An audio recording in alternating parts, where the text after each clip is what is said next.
Welcome to Godivation. Disappointment.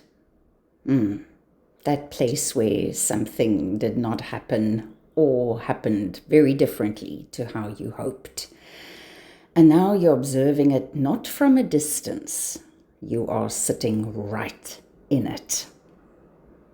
Let me say this clearly. God is never late. God is also never early.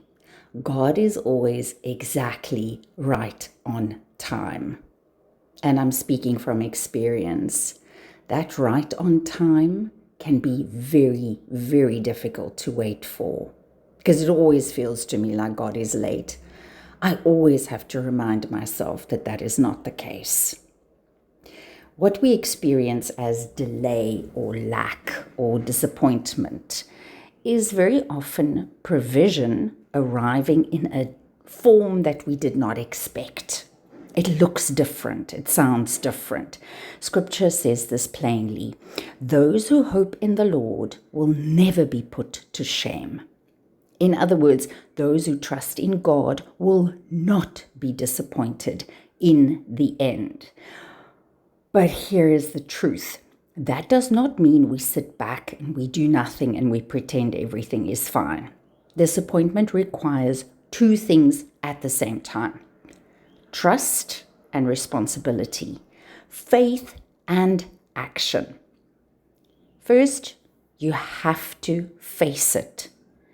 Sticking your head in the sand is not a strategy.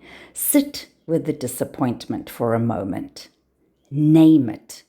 Ask yourself, what exactly am I disappointed about? Disappointment usually comes from something deeper, a hope or expectation, trust, effort. Identify that first. Then you move into action. If the disappointment is financial, you don't spiral or avoid it. You sit down, you assess the damage, and you take control where you can. Make that phone call. Negotiate. Ask for time. Stabilize the situation. That's not a lack of faith. That is wisdom and responsibility. If it's relational, you stop replaying the story in your head.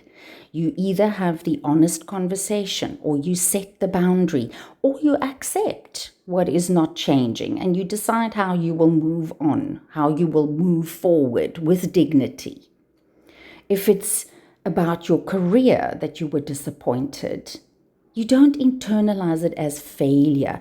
You look at it, you look at what didn't work, adjust your approach, and then take the next professional step, even if it feels uncomfortable. And it will feel uncomfortable 99% of the time. This is where obedience comes in. You do what you know you are meant to do, what you are supposed to do. You take the step that is yours to take, and then let it be. Let it go. Because once you've done your part, God is in control. He is actually always in control, no matter what it looks like right now. Provision may come differently. Timing may look very strange. Outcomes may exceed what you imagined. But God does not miss his moments. So sit with the disappointment. Face it honestly. Do your part responsibly. And then release the outcome. And if you need support walking through that process, I offer one-on-one coaching. You can get hold of me through my website. Until next time, take care. Tot volgende keer. Mooi bly.